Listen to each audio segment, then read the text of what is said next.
다니엘서 10장 1절부터 12절까지의 말씀 한 절씩 교독하고 마지막 절은 함께 읽도록 하겠습니다.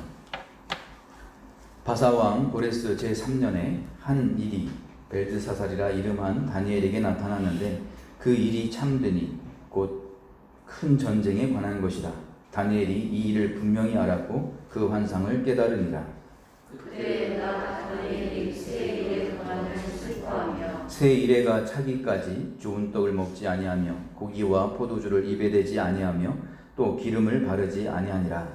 첫째 달 24일에 내가 햇빛이라 하는 큰 강가에 있었는데 그때에 내가 눈을 들어 바라본즉 한 사람이 세마포 옷을 입었고 허리에는 우바스 순금 띠를 띠었더라. 또 그의 몸은 황금 같고 그의 얼굴은 번개빛 같고 그의 눈은 횃불 같고 그의 팔과 발은 빛나는 붓과 같고 그의 말소리는 무리의 소리와 같더라. 이 환상을 나 다니엘이 홀로 보았고 나와 함께한 사람들은 이 환상은 보지 못하였어도 그들이 크게 떨며 도망하여 숨었느니라. 그러므로 나만 홀로 있어서 이 큰 환상을 볼 때 내 몸에 힘이 빠졌고 나의 아름다운 빛이 변하여 썩은 눈을 닳고 나의 힘이 다 없어졌으나 내가 그의 음성을 들었는데 그의 음성을 들을 때에 내가 얼굴을 땅에 대고 깊이 잠들었느니라. 한 손이 있어 나를 어루만지려 내가 떨었더니 그가 내 무릎과 손바닥이 땅에 닿게 일으키고 내게 이르되 큰 은총을 받은 사람 다니엘아, 내가 네게 이르는 말을 깨닫고 일어서라. 내가 네게 보내심을 받았느니라 하더라. 그가 내게 이 말을 한 후에 내가 떨며 일어서니 그가 내게 이르되 다니엘아 두려워하지 말라. 네가 깨달으려 하여 네 하나님 앞에 스스로 겸비하게 하기로 결심하던 첫날부터 네 말이 응답받았으므로 내가 네 말로 말미암아 왔느니라. 아멘.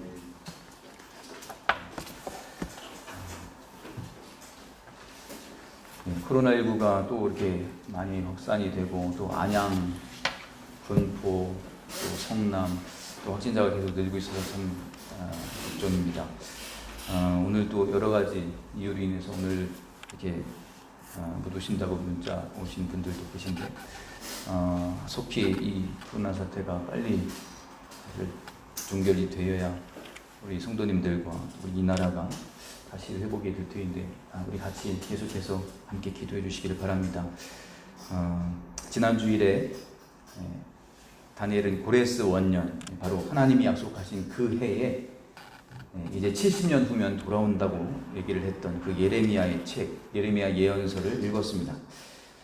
하나님의 말씀을 읽고 그는 깨닫게 되었습니다. 정말 하나님의 약속에 분명히 있었구나. 이제 그러면 잡혀온 지 70년이 다 되었는데 이제 하나님이 약속하신 일이 이루어지겠구나. 그 일이 이루어지기 위해서 나는 무엇을 해야 될까? 간절히 나는 기도해야 된다. 하나님의 뜻이 이루어지게 하옵소서 기도하는 내용이었습니다.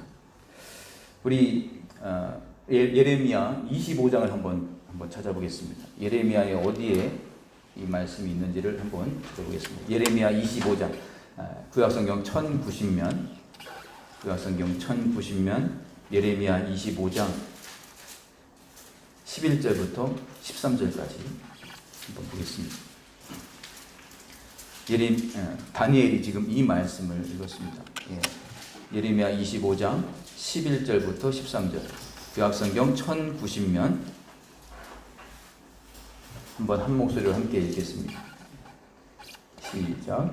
이 모든 땅이 폐허가 되어 놀랄 일이 될 것이며 이 민족들은 70년 동안 바벨론의 왕을 섬기리라. 여호와의 말씀이니라. 70년이 끝나면 내가 바벨론의 왕과 그의 나라와 갈대아인의 땅을 그 죄악으로 말미암아 벌하여 영원히 폐허가 되게 하되 내가 그 땅을 향하여 선언한 바 곧 예레미야가 모든 민족을 향하여 예언하고 이 책에 기록한 나의 모든 말을 그 땅에 임하게 하리라. 아멘.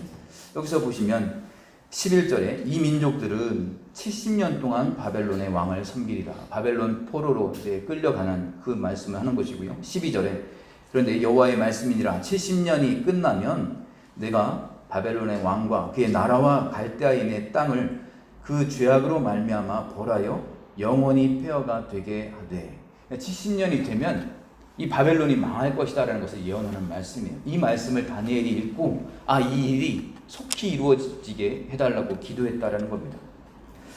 근데 지난주에 우리 살펴봤던 9장에서 70년이 다 됐다고만 하나님의 뜻이 다 차는 게 아니라 중요한 건 잡혀오게 된 이 이스라엘 백성들의 죄악, 우리가 어떤 죄를 지었길래 여기 이렇게 바벨론에 끌려와서 70년을 포로로 살아야 되겠습니까?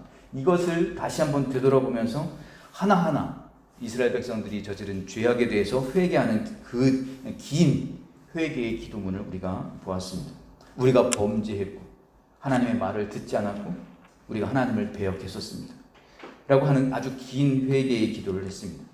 예레미야가 내내 얘기했던 그 눈물의 예언자가 얘기했던 그 이스라엘 백성들의 죄악을 다 고백하고 그러하온즉 하면서 9장 내용이 말씀드린 겁니다. 그러하온즉 하면서 하나님의 뜻이 70년이 되면 이제 돌아온다고 했던 그 말씀이 이루어지는 것이 맞습니다. 누구를 위해서?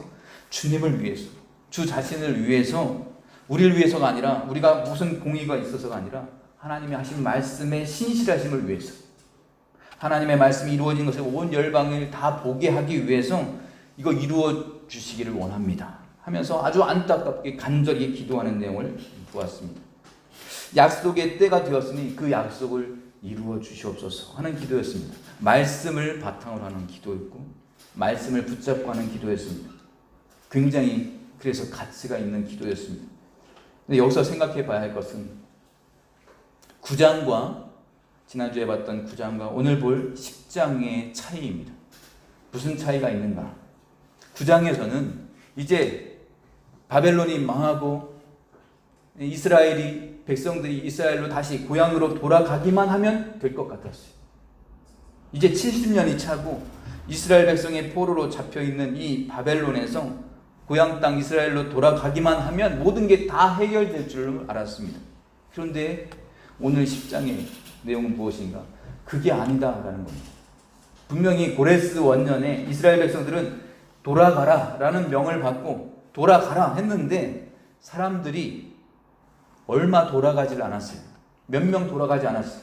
돌아가라 그러면 이스라엘 백성들이 지금 바벨론에 잡혀와서 거의 70년을 살았으면 70년을 살았으면 아들이 이제 결혼을 하고 손자를 낳았을 겁니다.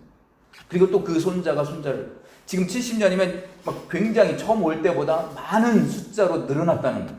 유대인들은 애를 많이 낳기 때문에 백성들의 숫자가 훨씬 더 많이 늘어났을 겁니다. 그런데 에스라 2장에 보면 몇 명이 처음에 돌아가는가 하면 49,897명. 이게 무슨 얘기냐면 5만 명이 채 되질 않았습니다. 돌아간 숫자가 굉장히 작았다는 거예요. 이게 무엇을 의미하냐면 70년의 시간 동안 그 바벨론의 포로로 끌려가서 거기서 그냥 아예 정착해버린 사람들이 훨씬 더 많았다는 겁니다. 이제 왕이 너희 고향으로 돌아가도 좋다라고 풀어줬는데 이스라엘 백성들 가운데 무슨 생각하냐면 야 뭐하러 돌아가냐, 여기가 더 좋은데 거기 가서 또다시 처음부터 시작해? 너무 힘들어. 그냥 여기서 살자 이렇게 생각하는 사람들이 훨씬 더 많았다는 겁니다. 그러니까 돌아가라고 하는 하나님의 그 신앙을 회복하는 사람들보다 뭐하러 가 하는 사람들이 더 많았다는 겁니다. 오히려 국제적인 시대에 여기서 그냥 애들 키우고 더 좋은 학교 보내고 여기 있는 게 낫지 뭐하러 돌아가냐 하면서 그냥 대부분 남았다는 겁니다. 70년 만에 고향에 돌아가면 그 완전히 폐허가 되었을 텐데 그걸 또 다시 또 개발하려면 얼마나 힘들겠냐. 다시 적응하려고 하면 너무 힘들 거야. 그러니까 고향으로 다시 돌아가라고 해도 그냥 여기 있는 게 낫겠다 하면서 정착한 사람들이 훨씬 더 많았다는 겁니다. 가는 사람이 얼마 안 됐습니다.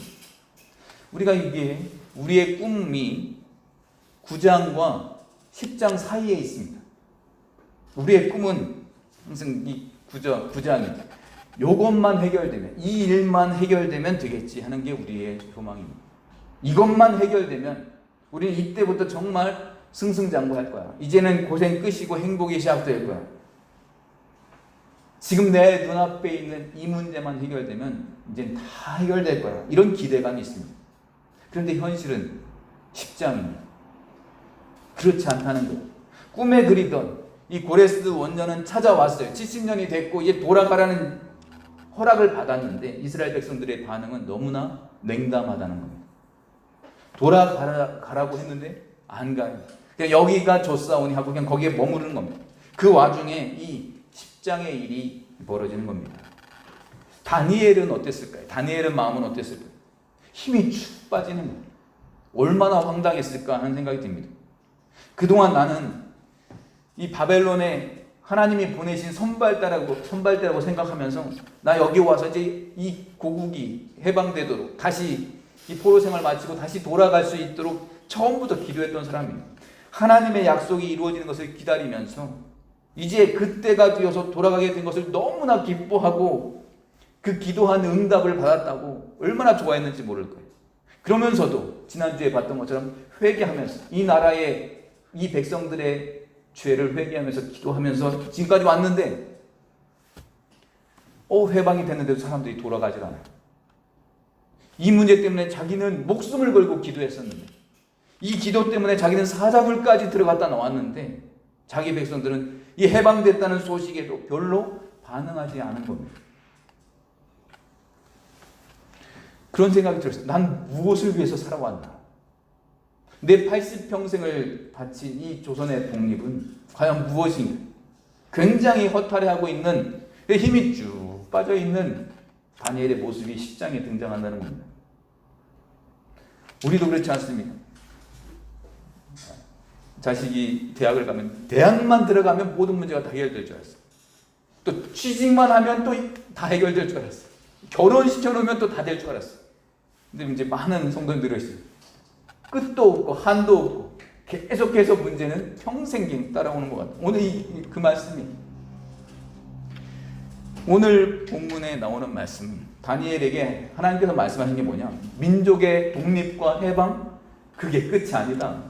그게 다가 아니라 그 뒤에 있을 더 큰 일들을 다니엘에게 보여주신다는 거예요. 1절 말씀입니다. 1절 바사왕 고레스 제3년에 한 일이 벨드사살이라 이름한 다니엘에게 나타났는데 그 일이 참되니 곧 큰 전쟁에 관한 것이라. 다니엘이 그 일을 분명히 알았고 그 환상을 깨달으니라. 자, 고레스 원년에 돌아가라 했는데 스룹바벨을 중심으로 해서 몇 명 돌아가지 않았어요. 돌아갔는데 이제 2년이 더 지났습니다. 고레스가 선포한 너무나 가슴 떨리는 아주 가슴 벅찬 귀국해도 좋다, 돌아가라 라는 소식이 있었습니다. 그런데 돌아갔는데 아직까지도 분위기는 그다지 좋지 않아요. 이 벨드사살이라 이름한 다니엘에게 한 일이 나타났다. 이 한 일이 뭐냐면 히브리어로 다바르라는 단어입니다. 이게 원래 말씀인데 하나님의 말씀은 반드시 이루어지는 사건 아니겠습니까? 그래서 말씀이라고도 번역하고 사건이라고도 번역을 합니다. 여기서 한 일이 다니엘에게 나타났다라는 거예요.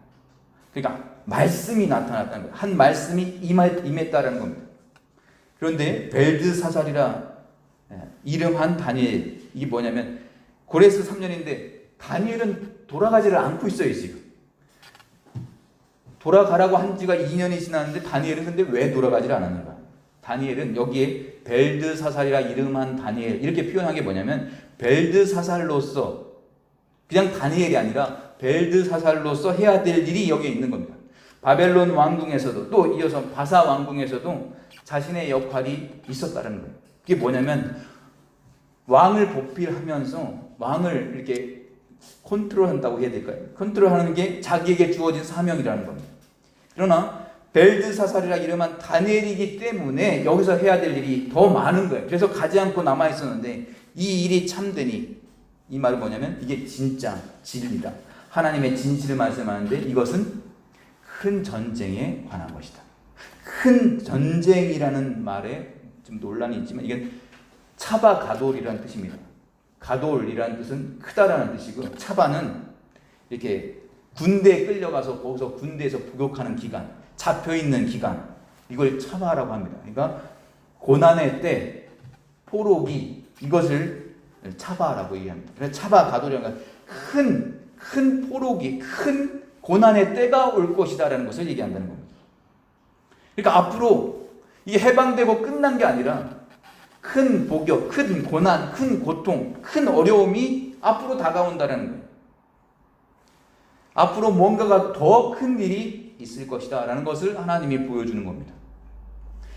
다니엘에게 있어서 가장 중요한 역할은 무엇인가? 자기의 백성들이 이제 해방돼서 자기 백성들이 고향으로 돌아가게 하는 것만이 아니었습니다.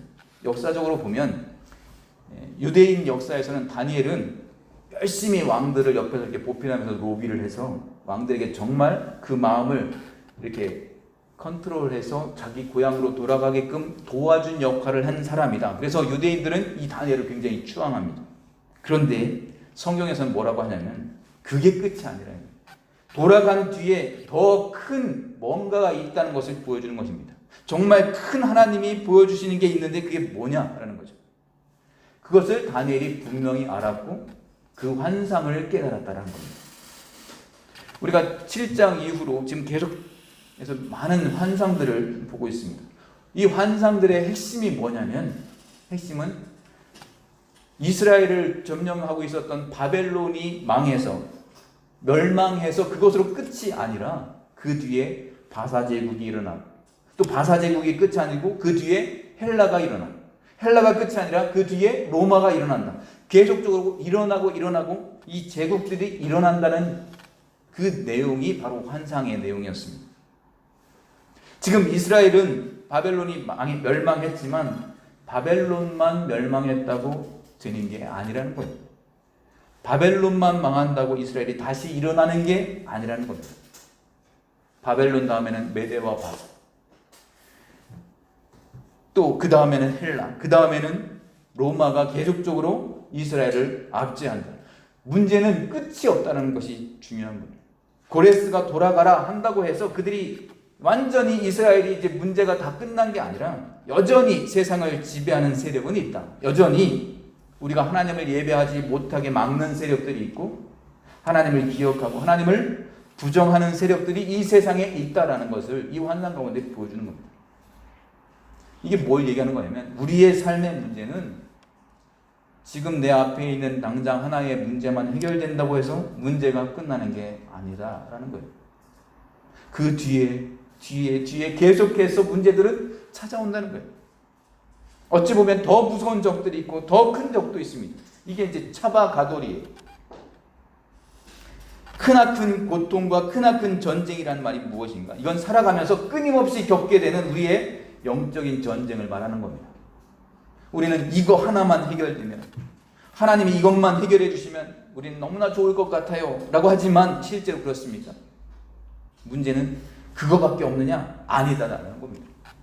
70년 포로가 끝나고 돌아가면 끝나는 거 아니거든요. 계속해서 어려운 일은 찾아옵니다. 다니엘은 그것을 또 본 겁니다. 이 문제는 이게 끝이 없고 우리가 헤쳐나가야 할 인생의 문제들이 계속해요. 산적해 있구나. 어려움은 계속해서 몰려오는 거구나. 그걸 발견하고 나니까 그 마음이 어땠을까요? 그게 2절 말씀입니다. 2절을 한번 같이 읽을까요? 10장 2절 같이 읽겠습니다. 시작. 그때에 나 다니엘이 새 이레 동안을 슬퍼하며 3절도 읽겠습니다. 시작. 새 이레가 차기까지 좋은 떡을 먹지 아니하며 고기와 포도주를 입에 대지 아니하며 또 기름을 바르지 아니하리라. 아멘.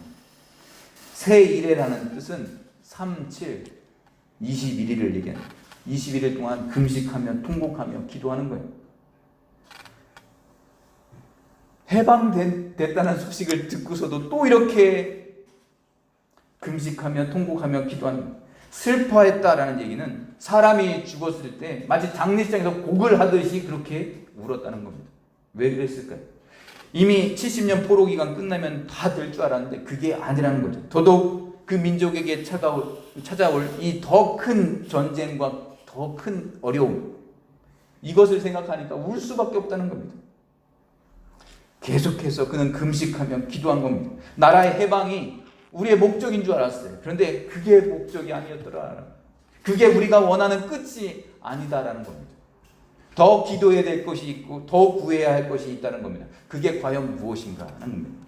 그게 바로 4절부터 지금 보여지는 이 차바가도 앞으로 올 그 큰 전쟁과 어려움, 이걸 뛰어넘는 더 중요한 것, 더 중요한 가치, 진정한 목적이 등장하는데 4절을 보면 첫째 달 24일에 내가 히데겔이라 하는 큰 강가에 있었는데 그때 내가 눈을 들어 바라본 즉 한 사람이 세마포 옷을 입었고 허리에는 우바스 순금띠를 띠었더라.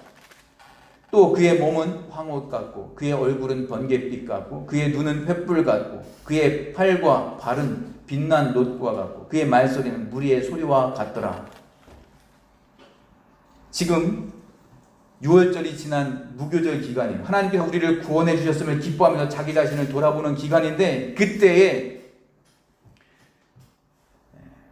5절 6절에 나오는 이 모습을 보게 됩니다. 근데 여기에 보면 무엇 같고 무엇 같고 무엇 같고 이렇게 표현합니다. 이게 확정을 못해요. 지금 다니엘이 80대 노인입니다. 80대 노인, 바벨론과 바사의 왕궁에서 몸을 담고 살면서 이 정도 나이가 되면 이제 뭐든지 보면 아 저거는 뭐야 이렇게 얘기할 수 있는 경륜과 지혜가 있는 사람이죠. 근데 이거는 뭐다 하면서 답을 딱 얘기가 못하는 거예요. 그러면서 왕궁에서 이 잔뼈가 굵은 이 다니엘이 확정을 못하는 것을 보게 됩니다. 뭐뭐 같고 뭐뭐 같고 이건 세상에 없는 모습이라는 거예요. 다시 말해서 세상에 없는 사람, 이 사람은 세상 사람이 아니라 무슨 말인가 하면 이분이 바로 예수 그리스도를 의미하는 겁니다. 우리 요한계시록 1장 한번 찾아보겠습니다. 요한계시록 1장 지금 금방 읽었던 부분과 요한계시록 1장 13절부터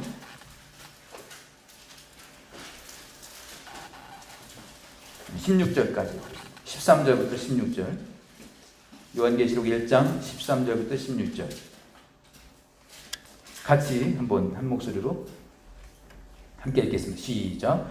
촛대 사이에 인자 같은 이가 발에 끌리는 옷을 입고 가슴에 금띠를 띠고 그의 머리와 털의 희기가 흰 양털 같고 눈 같으며 그의 눈은 불꽃 같고 그의 발은 풀무불에 단련한 빛난 주석 같고 그의 음성은 많은 물소리와 같으며 그의 오른손에 7별이 있고 그의 입에서 좌우에 날선 검이 나오고 그 얼굴은 해가 힘있게 비치는 것 같더라. 아멘. 여기 보시면 지금 금방 읽었던 다니엘서 10장 말씀과 이 요한계시록 1장 13절부터 나오는 말씀이 공통점이 있어요. 모두 다 흰 옷을 입고 있어요. 순금 허리띠를 띠고 있습니다. 눈은 불꽃 같다고 표현하고 있고 피부는 주석 같고 목소리는 포효하는 사자와 같다. 손에는 7뼈를 가지고 있다. 그리고 얼굴은 해같이 빛나고 있다. 이게 누굴 얘기하는 거면 예수님을 의미하는 거예요. 근데 두 시대가 너무나 차이가 크게 나잖아요. 다니엘 시대는 주전 6세기, 요한계시록은 주후 1세기 되는 거고 약 700년 사이에 이 큰 차이가 있습니다. 근데 표현이 똑같이 표현하고 있어요. 예수 그리스도에 대해서 표현하는 거예요. 그러니까 성육신 하시기 전에 예수 그리스도가 나타나신 겁니다. 그래서 다니엘에게 보여진 거예요. 그분이 나타난 이유가 무엇인가? 뭘 보여주는 것일까? 다니엘아, 지금 너희 나라가 예수님이 나타나셔서 말씀해 주고 싶은 게 이거예요. 지금 너희 나라가 해방된다고 해서 모든 게 끝나는 게 아니다. 이것만 해결된다고 끝나는 게 아니다. 진정한 해방은 무엇인 줄 아니? 내가 오는 때다. 내가 너희에게 임재하는 때가 진정한 해방이야. 아직까지 멀었다. 이것을 얘기해 주시는 거예요. 우리가 구약은요, 이스라엘의 역사책이라고 생각할 때가 있는데 정확하게 하면 구약은 이스라엘 백성들이 해방을 얻는 것으로 끝나는 게 아닙니다. 오히려 하나에 대한 과정에 불과한 겁니다. 무엇이 중요한가 하면 구약은 앞으로 오실 메시아에 대한 예언입니다. 즉 오실 메시아, 그분이 오셔야 구약이 끝나는 거예요. 그래서 신약이 예수님이 오시고 마태복음 시작하면서 어떻게 됩니까? 오신 메시아에 대한 고백부터 시작하는 거예요. 그래서 이 다니엘에게 있어서 제일 중요한 역할이 무엇인가 하면 다니엘의 역할은 구약과 신약을 연결해 주는 역할입니다. 유대인들이 말하는 것처럼 그래 유대인들의 해방 70년 포로기가 끝나는데 다니엘의 역할이 끝나는 것인가? 아니다라는 거예요. 성경에서 말하는 다니엘의 역할은 구약과 신약을 연결해 주는 역할입니다. 이스라엘 백성들이 고향으로 돌아가는 걸로 그냥 끝나는 것처럼 보이지만 그게 아니라 실제로는 바벨론을 지나서 메데와 바사를 지나 페르시아, 헬라, 그 다음에 로마까지 이어지는 이유가 뭐냐? 환상을 보여주신 이유가 무엇인가? 끝내 그가 본 환상의 끝이 무엇인가? 예수 그리스도까지 본 거예요. 그러니까 다니엘에서 제일 더 중요한 것은 신약과 구약을 연결해 주는 역할이라는 겁니다. 그래서 다니엘서는 12장까지 있죠. 12장인데 우리가 이게 책을 분류할 때 다니엘서를 대선지서라고 표현합니다. 사람들이 이사야, 또 예레미야, 에스겔, 그 다음에 다니엘 이 네 개를 이 대선지서라고 합니다. 대예언서라고 보고요. 그리고 그 다음부터 나오는 호세아부터는 쭉 다 소선지서, 소예언서라고 분류를 합니다. 근데 보면 왜 대예언서, 대선지서, 소선지서 이렇게 표현하냐면 분량을 가지고 얘기하는 거예요. 근데 엄밀하게 얘기하면 다니엘서는 12장밖에 안 되고 호세아서는 14장이에요. 사실은 거기가 분량으로 따지면 좀 더 많습니다. 근데 왜 더 긴 호세아서는 소선지서라고 얘기하고 더 짧은 다니엘서는 대선지서라고 얘기하는가? 그만큼 다니엘서가 가치가 더 있다는 거예요. 그 가치가 무엇인가? 신약과 구약을 연결하는 다리 역할을 한다는 겁니다. 그래서 신구약을 이 관통하는 침묵기, 말씀이 없는 침묵기 그 400년을 우리가 어떻게 알 수 있는가 하면 이 다니엘서를 통해서 알 수 있다는 겁니다.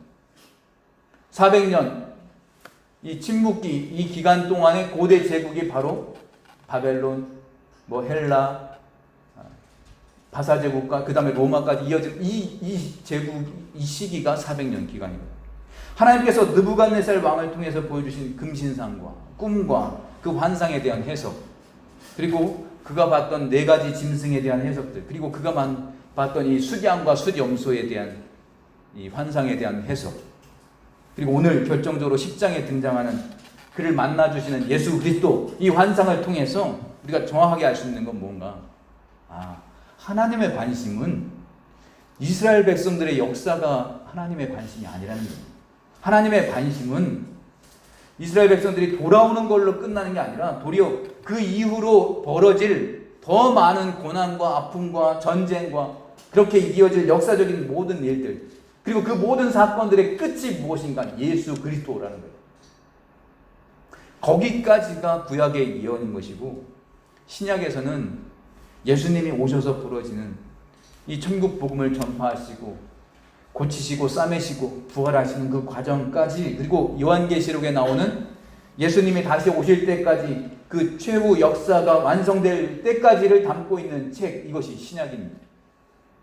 그래서 하나님의 계획은 우리가 생각하는 것하고는 이건 비교될 수 없을 만큼 훨씬 큰 계획을 가지고 계시다. 하나님의 관점은 우리보다 훨씬 더 크신 분이시다 라는 것을 알게 되는 겁니다. 그래서 우리가 성경을 보면서 그냥 내 개인적인 문제 해결의 책으로 성경을 봐서는 안 된다는 겁니다. 그냥 나에게 마음의 위안을 주는, 위로해주는 그런 책으로 보면 안 된다는 거예요. 그냥 나에게 하나님께서 맞춤형으로 주시는, 잠시 나에게 있는 이 문제를 이기고 넘어가는 그런 동력으로 보는 것이 아니라 정말 하나님의 생각하시는 하나님의 계획이 무엇인가? 우리가 오늘 이곳 설교 끝나고 나서 부를 찬송가, 지난주에도 불렀습니다. 나의 영원하신 기업 생명보다 귀하다. 나의 갈 길 다가도록 나와 동행하소서. 나의 영원하신 기업이 무엇입니까? 예수 그리스도예요. 나의 영원하신 기업, 예수 그리스도를 의미하는 겁니다. 지금 내 눈앞에 있는 문제가 중요한 게 아니라 나의 영원하신 기업, 생명보다 귀한 나의 기업, 예수 그리스도 그분이 나의 갈 길 다가도록 나와 동행하여 주시는 것, 이것이 성경이 말하는 가장 중요한 핵심이고 우리가 오늘날 성경을 통해서 깨달아야 될 진리다라는 겁니다. 그래서 주께로 가까이 주께로 가오니 나의 갈 길 다 가도록 나와 동행하소서. 하나님 여기까지예요. 요것만요. 이런 문제가 아니라는 거예요. 이 문제만이 아니에요. 그 뒤에 또 있고 또 있어요. 언제까지? 나의 갈 길 다 가도록. 내게 주신 사명 다 감당할 때까지, 내가 하나님 품에 안기는 그날까지 우리는 주께로 가까이 가는 것이고, 우리 주님께 우리가 기도할 것은 나의 갈 길 다 가도록 나와 동행하소서. 이것밖에 없는 거예요. 어떻게 보면 이 다니엘서의 주제곡 같아요. 우리의 눈에 보이는 문제, 그 문제가 다가 아니다. 우리가 이것만 되면 생각하는 그 이것만이 아니다라는 거 하시는 거예요. 예수님의 환상을 보고 다니엘이 어떻게 됐습니까? 힘이 쫙 빠져. 몸에 힘이 다 빠지고 쓰러져요. 이 감당을 못하는 겁니다. 너무 크신 그분의 환상을 보고 쓰러집니다. 지금까지 다니엘이 얼마나 많은 환상을 봤어요. 여러 가지 동물도 제국이 일어나고 뭐 뿔이 일어나고 짐승이 춤을 추고 그런 걸 보면서 한 번도 쓰러진 적이 없었어요. 견딜 수 있었다는 거예요. 그런데 그러니까 뭐 이 세상에 제국이 일어나고 뭐 왕들이 바뀌고 황제가 바뀌고 다 별것 아니라는 거예요. 그런데 예수님을 보는 순간 이걸 견디지를 못하고 쓰러집니다. 너무 크신 분을 보니까, 너무 두려운 분을 보고 나니까 쓰러집니다. 그런데 이 쓰러진 다니엘을 예수님이 어떻게 하시는가? 다시 이렇게 세워주세요. 어루만져 주신다는 표현이 3번이 나옵니다. 예수님이 그를 이렇게 세워주셔요. 11절 한번 같이 읽겠습니다. 10장 11절, 12절 같이 한번 읽겠습니다. 시작. 내게 큰 은총을 받은 사람 다니엘아, 내가 네게 이르는 말을 깨닫고 일어서라. 내가 네게 보내심을 받았느니라 하더라. 그가 내게 이 말을 한 후에 내가 떨며 일어서니 그가 내게 이르되 다니엘아 두려워하지 말라. 네가 깨달으려 하여 네 하나님 앞에 스스로 겸비하게 하기로 결심하던 첫날부터 네 말이 응답받았으므로 내가 네 말로 말미암아 왔느니라. 아멘. 큰 은총을 받은 사람 다니엘아 라고 부르고 있어요. 큰 은총을 받은 사람 다니엘. 왜 큰 은총을 받았다고 하셨을까요? 한 나라의 재상 계속되니까요. 나라는 바뀌어도 물러서지 않는 이 큰 고관의 자리에 계속 앉아 있었기 때문일까요? 그렇지 않습니다. 모든 일들 끝에 마침내 오실 예수 그리스도를 만났기 때문입니다. 예수님을 만났기 때문에 큰 은총을 받은 사람 다니엘아 이렇게 부르시는 거예요. 예수님을 만나는 것만큼 우리에게 큰 은총이 없습니다. 예수 그리스도가 오실 것을 기대하면서 이 민족의 꿈을 넘어 하나님의 꿈을 만나게 된 것입니다. 그래서 예수님이 뭐라고 하셨어요? 내가 네게 보내심을 받았다. 보내심을 받았다. 실로암입니다. 실로암. 바로 우리를 위해서 보내심을 받은 실로암 예수님이죠. 그러면 우리는 누구예요? 그 예수님께 보내심을 받은 실로암입니다. 다니엘은 예수님을 만납니다. 예수님이 보내심을 받은 하나님의 실로암이며 또한 다니엘을 예수 그리스도의 실로암으로 삼고 계신 것입니다. 12절 말씀 금방 읽었는데요. 이게 무슨 뜻이냐면 쉬운 성경에서는 이렇게 표현하고 있습니다. 다니엘아 두려워하지 마라. 얼마 전에 네가 깨달음을 얻으려고 하나님 앞에서 겸손해지기로 결심한 때부터 그 첫날부터 하나님께서 네 기도를 들으셨다. 내가 온 것은 네 기도 때문이다. 이 말씀을. 이게 12절 말씀입니다. 내가 너한테 지금 온 것은 네가 지금 기도한 것 때문에 내가 온 거야. 이 말씀 보면서 우리는 무슨 생각합니까? 두려워할 필요가 없다는 거예요. 살아가면서 우리 이 절망적이지 않습니까? 이스라엘이 해방되고 고레스가 돌아가라고 한 거를 이걸로 끝났으면 그래 그날이 되면 우리도 모든 일이 다 해결돼 이렇게 생각할 수 있을 텐데 그걸로 끝나지 않고 계속해서 고난이 온다는 얘기. 이것만 생각하면 앞으로 어떻게 살아야 된다. 너무 절망적이지 않습니까? 근데 살아가면서 무슨 일이든 그 벌어지는 일을 두려워할 필요가 없다는 거예요. 그리고 예수 그리스도의 영광을 볼 때도 두려워할 필요가 없다는 거예요. 왜냐하면 우리가 스스로 겸비하여 스스로 겸손하게 낮아지는 마음으로 하나님 앞에 나오던 그 첫날부터 내 말에 응답을 받았다는 거예요. 내 기도에 응답을 받았다라는 겁니다. 이 너무너무 놀랍지 않습니까? 내가 하나님 앞에 마음 먹고 기도한 날, 예수님을 만난 날, 예수님 앞에 기도했던 그 모든 기도를 하나님이 다 들으셨다는 거예요. 우리는 그렇게 생각하죠. 무슨 응답이 있어요? 기도를 하는데 무슨 응답이 있었습니까? 그게 아니라 눈에 보이는 응답이 중요한 게 아니라 첫날부터 우리의 기도는 하나님께 응답되기 시작했다라고 말씀하는 거예요. 하나님이 들어주신다라는 겁니다. 들어주신다. 여기서 말하는 응답을 받았으므로 라고 하는 말은 샤마흐라는 단어예요. 샤마흐. 이건 귀를 기울여서 듣는다는 거예요. 우리가 하는 건 하나님 말씀을 듣고 순종하는 것이고, 하나님이 샤마흐 하시는 것은 우리의 기도를 듣고 응답하시는 것. 이게 서로 똑같습니다. 그래서 순종과 응답은 똑같다라고 말씀드린 적이 있습니다. 우리가 겸비하여 겸손하게 하나님 말씀을 열심히 샤마흐, 열심히 이렇게 들을 때, 그때부터 순종하는 그때부터 하나님의 샤마흐, 응답은 시작되었다라는 겁니다. 그래서 내가 네 말로 말미암아 왔느니라 이 말씀하시네요. 내가 네 말로 말미암아 왔다. 이게 무슨 말인가?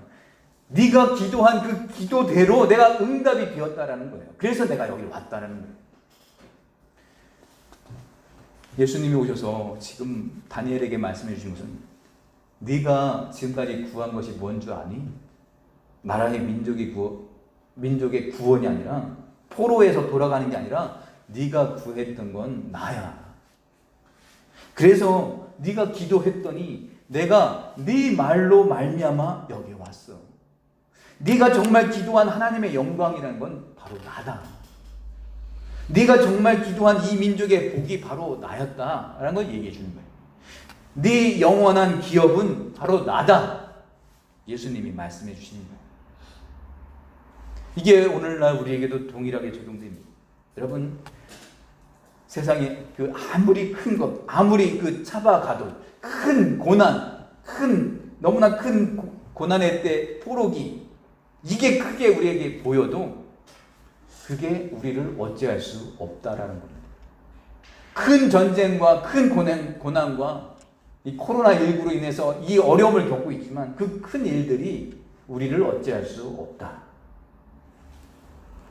다만 우리의 기도에 응답해 주시고 나타나 주시고 만나 주시고 우리를 살려 주시는 분이 누구인가? 우리의 말로 말미암아 오시는 분이 누구인가? 바로 예수 그리스도, 그분이십니다. 그래서 대학을 실패해도, 취업에 실패해도, 사업에 실패해도, 몸이 아프고 질병에 걸려도 우리 그때 정말 말은 참 쉽게 하지만 듣기에는 너무 어려운 말 있지 않습니까? 고난이 축복이라. 근데 그 고난이 무슨 축복이에요? 근데 오늘 말씀을 보면 그 고난이 있기 때문에, 실패했고 떨어졌고 아팠기 때문에 예수 그리스도를 만나게 되는 것. 큰 은총을 받은 사람 다니엘아 부를 때 그게 내 이름이 들어가는 거예요.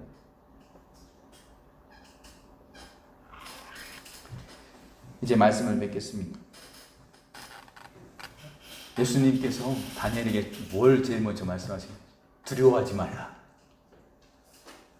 우리에게 두려워하지 말라 말씀하시면서 새로운 꿈과 미래를 열어주시는 예수 그리스도이십니다. 그분을 우리가 이 말씀을 통해서 만날 수 있기를 바라는 겁니다.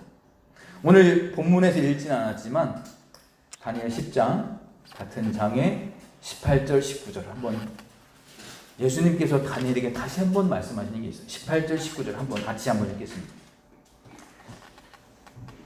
18절 19절 같이 읽겠습니다. 시작.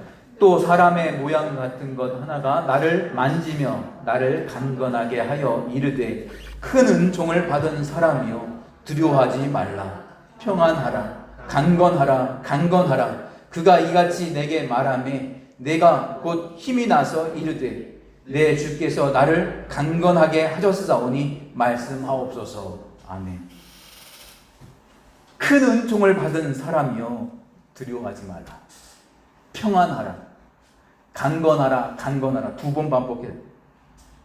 이 말을 듣고 다니엘이 힘이 났습니다. 힘이 생겼습니다. 그러면서 뭐라고 해요? 이제는 하나님 말씀해 주옵소서. 이게 뭘 의미하냐면 하나님과의 관계 형성에서 아주 핵심이 되는 세 단어입니다. 여러분, 하나님이 없으면 우리는 늘 두려울 수밖에 없어요. 하나님이 없으면 평안할 수가 없어요. 하나님이 없으면 강건할 수가 없습니다. 그러나 우리가 기도를 통해서 우리의 두려움이 사라져요. 우리에게 평안을 하나님이 주십니다. 우리가 더욱더 강건해질 수 있다는 거예요. 그래서 지금 눈앞에 있는 내 문제가 다가 아니라 그 문제를 뛰어넘어서 예수님을 만나고 예수님과의 관계, 그 만남을 누리는 것이 중요하다는 겁니다. 하나님 안에서 이 관계를 가지면서 우리의 시각이 바뀌고 우리의 말이 바뀌고 우리의 행위가 바뀌길 바라는 겁니다. 그래서 세상을 아름답게 하고 주를 기쁘시게 하는 이 시대의 실로암으로, 보내심을 받은 사람으로, 이 시대의 다니엘로 우리가 서기를 하나님은 원하고 계시다라는 겁니다. 그러한 은혜를 누리는 저와 여러분 되시기를 주님의 이름으로 축원합니다. 우리 찬송가 435장 나의 영원하신 기억 다시 한번 찬송하겠습니다. 435장입니다.